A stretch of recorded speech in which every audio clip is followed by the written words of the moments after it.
Hello students, हम non finite verbs पढ़ रहे थे। नॉन फाइनाइट वर्ब्स में हमने इन्फिनेटिव के बारे में पढ़ा, जो फुल इन्फिनेटिव है उसके बारे में जो भी कॉन्सेप्ट्स थे वो हमने सारे देख लिए थे, राइट। आज हम पढ़ेंगे बेयर इन्फिनेटिव।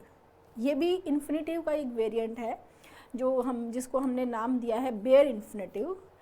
बेयर इन्फिनेटिव का मतलब होता है जब इन्फिनेटिव विदाउट टू यूज होता है।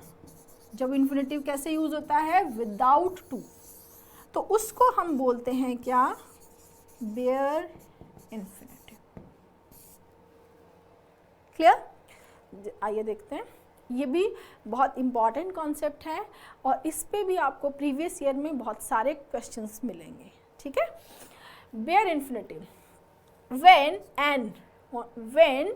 an infinitive, जब एक इन्फिनेटिव इज यूज्ड, जब इन्फिनेटिव का यूज किया जाता है, when an infinitive is used without to, when an infinitive is used without to, it is called a bare infinitive। तो वो क्या होता है? बेयर इन्फिनेटिव होता है। क्लियर? तो अब बेयर इन्फिनेटिव की बात हो गई। बेयर इन्फिनेटिव कौन कौन सी वर्ब्स के साथ? क्योंकि नॉन फाइनाइट वर्ब्स में हमने लास्ट वीडियो में भी ये चीज़ डिस्कस की थी कि नॉन फाइनाइट वर्ब्स में जनरली जो क्वेश्चंस आते हैं वो इसी टाइप से आते हैं कि ये जो वर्ब्स हैं ये फुल इन्फिनेटिव लेंगी, ये बेयर इन्फिनेटिव लेंगी, ये जिरंड लेंगी, कौन सी नॉन फाइनाइट वर्ब लेंगी, उसी तरह के क्वेश्चंस आते हैं। तो अभी हमें ये देखना है कि जो वर्ब्स हैं, कौन कौन सी ऐसी वर्ब्स हैं जो अपने बाद में बेयर इन्फिनेटिव लेती हैं। यहाँ से एक क्वेश्चन आता है लेट पे और मेक पे, तो आपको बहुत सारे क्वेश्चन मिलेंगे एग्जाम में। मेक पे तो स्पेशली बहुत सारे प्रीवियस ईयर पेपर में बहुत सारे क्वेश्चन मेक से मिलेंगे आपको, ठीक है। देखें, बेयर इन्फिनेटिव को यूज करते हैं as a complement of the following verb like bid, behold, feel, find, hear, know, let, make, notice, see और वॉच एक्सेट्रा। इनके साथ में बेयर इन्फिनेटिव को यूज किया जाता है। क्लियर? ठीक है। यहाँ देखो, did you hear him go out? Go आया, we saw the plane land, ठीक है। अब ये लैंड नॉन फाइनाइट वर्ब है ना, इस सेंटेंस की फाइनाइट वर्ब क्या है? सो की सेकंड, सी की सेकंड फॉर्म क्या हो गई? सो। ये इसके फाइनाइट वर्ब है क्योंकि तो सेंटेंस के अकॉर्डिंग चेंज हो रही है, सेकंड फॉर्म में जा रही है। We saw the plane, simply अगर बोले हमने प्लेन देखा, we saw the plane. Land जो है यहाँ पर इससे, इसके टेंस से कोई लेना देना नहीं है, ये अपनी फॉर्म में, अपनी बेस फॉर्म में ही है, इन्फिनेटिव है विदाउट टू। क्लियर है? ठीक है। ही मेड अस लाफ, तो मेक की सेकंड फॉर्म हो गई मेड अस लाफ। ये लाफ वर्ब फर्स्ट फॉर्म जो क्या है यहाँ पर? Infinitive. They won't let him, let के साथ में क्या आता है? Bare infinitive, leave. क्लियर है? तो इन वर्ब्स को आपको ध्यान में रखना है। मॉडल्स के साथ में भी, मॉडल के बाद में भी क्या आती है? वर्ब की फर्स्ट फॉर्म आती है। वो तो सबके सारे मॉडल्स के केस में ही रहता है, मॉडल के बाद में वर्ब फर्स्ट, राइट। और इन वर्ब्स के बाद में हमेशा वर्ब की फर्स्ट फॉर्म यानी बेयर इन्फिनेटिव यूज किया जाता है। हमेशा वर्ड थोड़ा गलत हो गया, हमेशा नहीं होगा। अब इसका भी एक्सेप्शन है। एक्सेप्शन इज कि ये जो सेंटेंस हैं, ये सारे के सारे सेंटेंस आपके एक्टिव में हैं। कैसे हैं ये? एक्टिव। आपने टेंस पढ़ा है, टेंस का जो अपना बेस है, पूरा का पूरा बेस वो एक्टिव और पैसिव से रिलेटेड है। इसलिए जिस लेवल पे हमने टेंस पढ़े हैं वहाँ पर आपको वॉइस में बिल्कुल भी आपको दिक्कत नहीं आई। सब बच्चे बोल रहे हैं मैम वॉइस में तो कुछ अलग ही नहीं था, क्योंकि टेंस में आपने वो सारी चीज़ें करवा दी थी तो हमें बहुत आसान लगा। इवन नरेशन की बातें भी मैंने टेंस में करवाई है। क्लियर? क्योंकि टेंस को हमने बहुत ब्रॉड वे में पढ़ा था, राइट। तो एक्टिव स्ट्रक्चर जो है, एक्टिव स्ट्रक्चर सभी जानते हैं, तो सब टेंस की अपनी अलग अलग एक्टिव स्ट्रक्चर होती है जिनमें सब्जेक्ट डूअर होता है, राइट। उन केसेस में जब ये वर्ब्स एक्टिव सेंटेंस बनाती हैं, जब ये वर्ब्स एक्टिव सेंटेंस बनाती हैं तब इनके साथ में बेयर इन्फिनेटिव यूज होता है। ध्यान से समझेंगे, जब ये वर्ब्स एक्टिव सेंटेंस बनाती है तब इनके साथ में बेयर इन्फिनेटिव यूज होता है, राइट। और जब ये वर्ब्स पैसिव सेंटेंस बनाती है, जब ये वर्ब क्या बनाती है, पैसिव सेंटेंस बनाती हैं, तब इनके साथ में बेयर इन्फिनेटिव यूज नहीं होता है, तब इनके साथ में फुल इन्फिनेटिव। फुल इन्फिनेटिव हम किसको बोल रहे हैं, टू प्लस वर्ब फर्स्ट। इस चीज को आप ध्यान रखेंगे स्टूडेंट्स, यहाँ से क्वेश्चन आएंगे एग्जाम में और यहाँ से आप कंफ्यूज भी हो सकते हैं, ठीक है। तो आपको एक्टिव और पैसिव का ध्यान रखना है कि अगर सेंटेंस एक्टिव है इन वर्ब्स के साथ में तब क्या आएगी फॉर्म, बेयर इन्फिनेटिव, ठीक है। और जब पैसिव है तब कौन से आएगा, फुल इन्फिनेटिव। क्लियर। जैसे for example, these verbs take full infinitive in the passive voice। ये verbs passive voice में full infinitive लेती हैं। Example, she was made। was made कौन सा टेंस हो गया स्टूडेंट्स, देखो पास्ट सिंपल की एक्टिव स्ट्रक्चर क्या पढ़ाई थी मैंने आपको, subject plus verb second plus object plus complementary, right. और इसी की पैसिव स्ट्रक्चर क्या थी स्टूडेंट, सब्जेक्ट जब रिसीवर है वॉज वर प्लस वर्ब की थर्ड फॉर्म। वॉज वर किसके अकॉर्डिंग आएगा, according to the subject, right.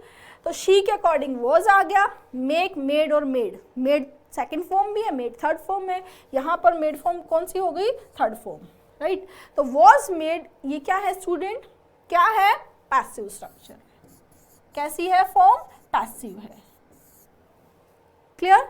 तो इसके केस में यहां पर क्या यूज हुआ, फुल इन्फिनेटिव। क्लियर है गाइस, ठीक है। नेक्स्ट सेम सी के साथ में, he was seen, was seen, was seen, again वही सेम स्ट्रक्चर है, पास्ट सिंपल पैसिव, ठीक है। पास्ट सिंपल पैसिव क्या लिया हमने, to take. Got my point, कि जब इन वर्ब्स के साथ में पैसिव सेंटेंस बनता है, पैसिव स्ट्रक्चर बनती है, उस केस में इन वर्ब्स के साथ में फुल इन्फिनेटिव को यूज किया जाता है, ठीक है। तो देखो स्टूडेंट, इंग्लिश को समझते हैं हम। पहले हमें ये बताया गया कि ये वर्ब्स हैं, इनके साथ में बेयर इन्फिनेटिव है। फिर एक ऑब्लिगेशन लगा दिया कि भाई ये बेयर इन्फिनेटिव आएगा, लेकिन आएगा कब, जब एक्टिव होगा, ठीक है, ये भी याद कर लिया हमने। फिर क्या हुआ कि नहीं, अब पैसिव होगा तो फुल इन्फिनेटिव आएगा, ये भी याद कर लिया। अब एक और नई बात लेकर आ रहा है इंग्लिश ग्रामर कि अगर लेट है, अगर लेट है तो चाहे एक्टिव हो चाहे पैसिव हो, लेट में ये रूल, लेट में ये कॉन्सेप्ट, पैसिव वाला कॉन्सेप्ट अप्लाई नहीं होगा।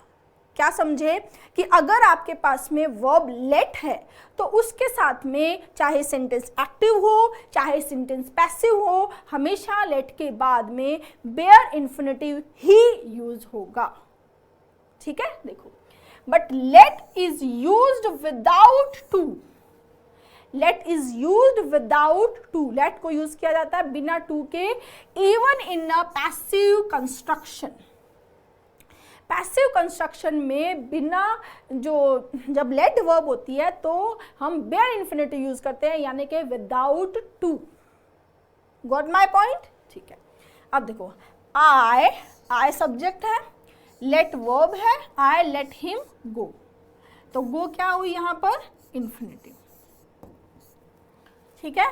पैसिव बना क्या, हिम को बनाया ही वॉज लेट गो, तो ये पैसिव बन गया। लेट की तो वो पैसिव फॉर्म भी लेट हो रही है यहाँ पर, थर्ड फॉर्म भी, तो वॉज लेट पैसिव है, लेकिन फिर भी क्या है student, infinitive, bare infinitive, infinitive नहीं bare infinitive, without to, without to. तो क्या नहीं आया स्टूडेंट, क्या नहीं हो सकता student, he was let to go, ये सेंटेंस नहीं हो सकता स्टूडेंट, ये सेंटेंस नहीं हो सकता। क्लियर है, ठीक है। आगे चलें, अब हम बेयर इन्फिनेटिव के यूज देख रहे हैं। नेक्स्ट और बहुत इंपॉर्टेंट यूज है बेयर इन्फिनेटिव का, कुछ जो words like better, had rather than, would rather than, इस तरह के जो वर्ड्स आते हैं सेंटेंस में, तो इनके केस में हम बेयर इन्फिनेटिव यूज करते हैं। ठीक है, जैसे देखो बेटर के स्पेलिंग ये गलत, BE है ये स्टूडेंट। ठीक है, we use the infinitive without to after these expressions. After these expressions कौन कौन से एक्सप्रेशंस हैं? Would rather, would sooner, had better, had rather, had sooner and rather than. इनके साथ में आप बेयर इन्फिनेटिव यूज करेंगे। ठीक है, जैसे देखो I had rather rest than work. अब कुछ स्टूडेंट के माइंड में ये चीज़ भी आ रही होगी कि मैम इनका मतलब क्या होता है? Had better, had rather, had better का एक्सप्रेशन का मतलब क्या है? मतलब ये स्टूडेंट एक एक्चुअल में ये जो एक्सप्रेशन है ये शुड का भाव देते हैं। मतलब क्या करना चाहिए, मतलब जैसे अगर हम बोले I should rest rather than work, ठीक है, तो वही भाव जो है रैदर के साथ में देन का कंस्ट्रक्शन, हैड रैदर और उसके बाद में देन, ये हो गया ना। यहाँ पर देखो हैड रैदर फिर कुछ वर्ड देन। ठीक है, तो ये वही बस इंग्लिश की ब्यूटी है कि हम उसको अलग अलग तरीके से लिख पाते हैं। तो उसी तरीके से इसको हैड रैदर, हैड बेटर को लिखा है। तो ये शुड का जो मोरली या बोले या ऑब्लिगेशन के ऐसा करना चाहिए वाला भाव दे रहे हैं। ठीक है, she had better leave now, ये यहाँ पर स्टूडेंट टाइपो है, इसको सही करेंगे। She had better leave now और वी, ये ऐसा था, ठीक है, गलत टाइप कर दिया होगा। She had better leave now और we will miss the bus. मतलब जैसे कि कोई सब लोग मिलकर कहीं जा रहे हैं और शी जो है वो देरी कर रही है जाने में, पैकिंग में एंड ऑल, तो ये स्टेटमेंट बनाया गया है कि she had better leave now, उसको जल्दी चलना चाहिए, अदरवाइज हम बस मिस कर देंगे। क्लियर? तो यहाँ पर भी हैड बेटर के बाद में क्या यूज किया हमने? लीव। कई बार एग्जामिनर आपको कंफ्यूज करने के लिए हैड बेटर की जगह बेटर भी लिख देता है, तो बेटर से स्टूडेंट कंफ्यूज नहीं होना है। बेटर भी अपने बाद में बेयर इन्फिनेटिव ही लेगा, नॉर्मल इन्फिनेटिव नहीं लेगा। तो बेटर लिखे या हैड बेटर लिखे, दोनों का मीनिंग सेम है, कोई अलग नहीं है, वही मीनिंग है। जो बेटर है वही इसी का वेरिएंट हैड बेटर है। क्लियर? ठीक है। She would rather die rather than give a speech. Speech देने की बजाय वो डाई, ठीक है। तो डाई जो है वो क्या है, यहाँ वो फर्स्ट फॉर्म इन्फिनेटिव है। वुड रैदर के बाद में क्या यूज किया हमने? Bare infinitive. क्लियर है गाइस? समझ में आया? तो इन एक्सप्रेशंस के बाद में आपको बेयर इन्फिनेटिव लेना है, पहली चीज। दूसरा, हैड बेटर रखा है, अगर बेटर आ जाए तो भी कोई दिक्कत नहीं है, सेम ही बात है, वो भी बेयर इन्फिनेटिव ही लेगा। क्लियर? अब कुछ फ्रेज होते हैं जैसे कि वाई, वाई नॉट, इनके बाद में भी बेयर इन्फिनेटिव आता है। किसके बाद में? वाई और why not. Bare infinitive is used with phrase why not और वाई। जैसे why not start now, why not फिर क्या आया?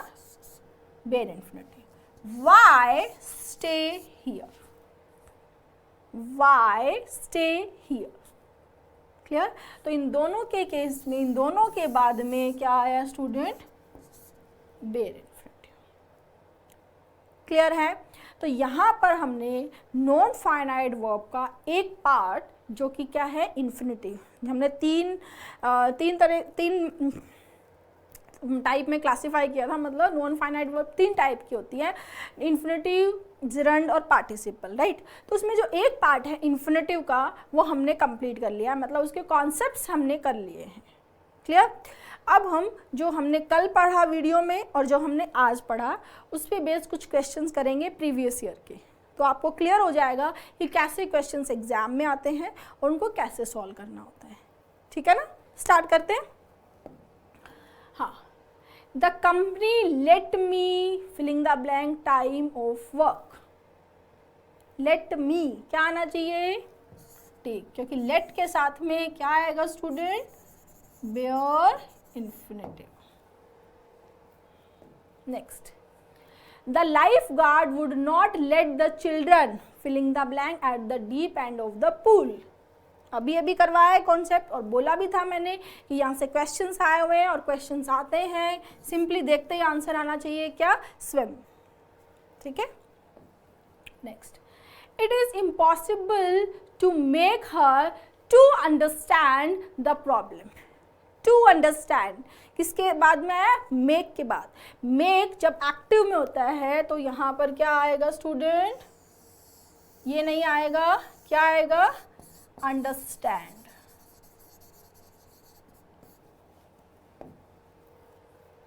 The teacher made the boys to do the sum। made the boys to नहीं आएगा, simply क्या आएगा, do। Next, my mother made the servant to complete the work। Again active sentence है, बहुत easy है मैम। हाँ इजी अब लग रहा है क्योंकि हमने कॉन्सेप्ट्स कर लिए हैं, right. Otherwise non finite verb से बच्चों को बहुत डर लगता है। ऐसा डरने का कोई चैप्टर नहीं है। हाँ थोड़ी चीज़ें आपको याद जरूर करनी पड़ती है, उन वर्ब्स को आपको माइंड में याद रखना पड़ता है कि इन वर्ब्स के साथ क्या आएगा, तो थोड़ी मेहनत आपकी है याद करने की, बाकी ऐसा कुछ डिफिकल्ट नहीं है। ठीक है, When Anil was not able to show his bought ticket, the conductor made him buying the ticket। made him buying नहीं आएगा, क्या आएगा, buy। His dishonest acts have made his parents bend their heads in shame। अब देखो यहाँ पर आपको have और made से कंफ्यूज नहीं होना है। have made प्रेजेंट परफेक्ट की स्ट्रक्चर होती है, has have plus verb third, and has have plus verb third is an active structure। कैसी स्ट्रक्चर है, एक्टिव। तो क्या आना चाहिए, बेयर इन्फिनेटिव। तो बेयर इन्फिनेटिव मैम आया है, ये बेयर इन्फिनेटिव नहीं है बच्चे, ये सेकंड फॉर्म है, हमें फर्स्ट फॉर्म चाहिए जो होगी क्या, बैंड। ऐसे भी आते हैं questions. I made him to apologize for his rudeness। To नहीं आएगा, ठीक है। Next, you had better gone now और you will be late. You ये ऐसे कर देते हैं, ठीक है। गोन की जगह क्या आ जाएगा, go. Next, as he went through the forest Ram marked the trees to let the rest of the party. Market नहीं है ये, मार्क द ट्रीज होगा, ये टाइपिंग एरर है बहुत। As he went through the forest Ram mark the trees to let the rest of the party new. Let the rest of the party new, new नहीं होगा, क्या होगा स्टूडेंट, नो। लेट के साथ में bare infinitive. Next, I cannot afford for buying books for this course because they are very expensive। हमने कल पढ़ा था लास्ट वीडियो में, अफोर्ड के साथ में हम क्या लेते हैं, इन्फिनेटिव। तो I cannot afford to buy, क्या आएगा, to buy। ठीक है।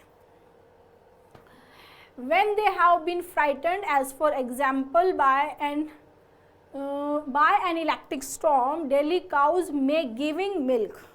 में क्या है स्टूडेंट, में क्या है, मॉडल है, और मॉडल के बाद में क्या आती है, अभी मैंने बताया वर्ब फर्स्ट। तो गिविंग की जगह गिविंग को रिप्लेस करना है किससे, गिव से। Next, it is only now 60 years after independence that India is learning how to negotiating the competing demands of power and justice. हमने लास्ट वीडियो में कॉन्सेप्ट पढ़ा था, हाउ के बाद में किसी चीज़ को जब मेथड या मीन बताना हो तो हम क्या करते हैं, how plus two plus verb first. तो हाउ टू नेगोशिएटिंग नहीं होगा, नेगोशिएटिंग को रिप्लेस करना पड़ेगा किससे, नेगोशिएट से। तो हाउ टू नेगोशिएट, ठीक है। Next, once the manager approves the plan it was easy convince the rest of the team। अब बताओ, एक बार जो मैनेजर अप्रूव कर देता है प्लान को तो बाकी जो रेस्ट ऑफ टीम होती है उसको समझाना आसान हो जाएगा, यही बोलना चाहता है, ठीक है। इजी एक ऐसा एडजेक्टिव है जो हमने कल पढ़ा था। इसके बाद में क्या आता है students, normal infinitive, full infinitive. यहाँ पर क्या आ रखा है, यहाँ इसके बाद में कन्विंस्ड आ रखा है, ये सही नहीं है। इसके बाद इजी के बाद में क्या आएगा, टू कन्विंस्ड। तो टू कन्विंस्ड कहाँ आया हुआ है, दो में आया हुआ है, तो ये तो नहीं होगा, ए और सी। बी और डी में देखो, बी और डी में जो स्ट्रक्चर है, it being easy to convince, तो इट बीइंग इजी तो पूरा कंप्लीट सेंटेंस नहीं है, बीइंग से अकेला नहीं होगा, ऐसे राइट आंसर होगा B, will be easy. Will be future form है, प्रेजेंट के साथ में फ्यूचर, ये हमने स्ट्रक्चर भी पढ़ रखी है टेंस में, राइट। तो it will be easy to convince, अगर ऐसा होगा तो ऐसा करना आसान हो जाएगा, है ना। ये पढ़ा था हमने, प्रेजेंट के साथ में फ्यूचर पढ़ा था, ठीक है। Next, he is the man whose advice is difficult in following। difficult के बाद भी स्टूडेंट, difficult के बाद आता है to plus verb first infinitive.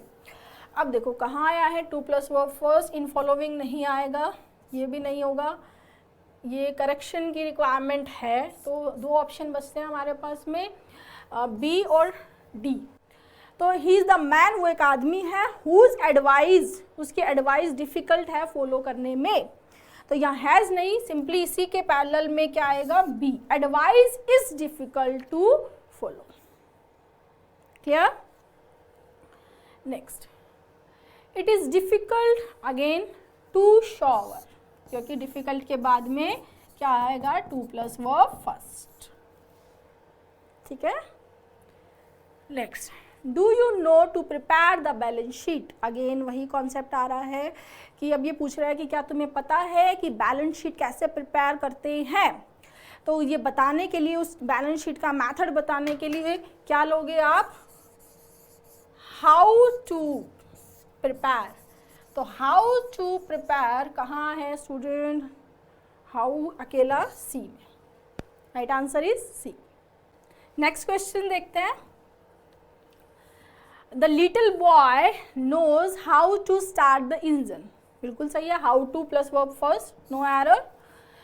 कुछ स्टूडेंट्स के कमेंट आते हैं मेरे पास कि मैम नो एरर में प्रॉब्लम आती है। तो स्टूडेंट आपको पहले पूरा सेंटेंस देखना है, कॉन्सेप्ट हाउ टू चीज़ है तो गिवन है, तो नो एरर में प्रॉब्लम नहीं आनी चाहिए। आप कैसे करेंगे, पहले ए पार्ट को देखेंगे, द लिटिल बॉय, क्या इसमें कोई एरर है, नोज जो वर्ब आई है सब्जेक्ट के अकॉर्डिंग, इसमें कोई एरर है, हाउ आया तो हाउ का कॉन्सेप्ट क्या पड़ा था, टू प्लस वर्ब फर्स्ट, वो आया, ठीक है, कोई एरर नहीं है। Next, he did know how to do the work in time, did know how missing है यहाँ पर, बी में एरर है। Next, he is proficient in Hindi, is Hindi नहीं है, इन, ठीक है, he is proficient in Hindi and can speak English, वो हिंदी में प्रोफिशिएंट है और इंग्लिश भी बोल सकता है, but he does not know to read and write English, लेकिन वो बोल तो सकता है लेकिन उसे लिखना, पढ़ना और लिखना नहीं आता। तो he does not know how to read and write English, ठीक है। Next, she has no pen to write, ये आपको ध्यान हो तो लास्ट वीडियो में कॉन्सेप्ट करवाया था मैंने और बताया भी था, और यहाँ से क्वेश्चंस आए हुए एग्जाम में कि subject plus verb then noun then infinitive है, तो उसके बाद में हमें प्रपोजिशन लेना होता है। क्यों?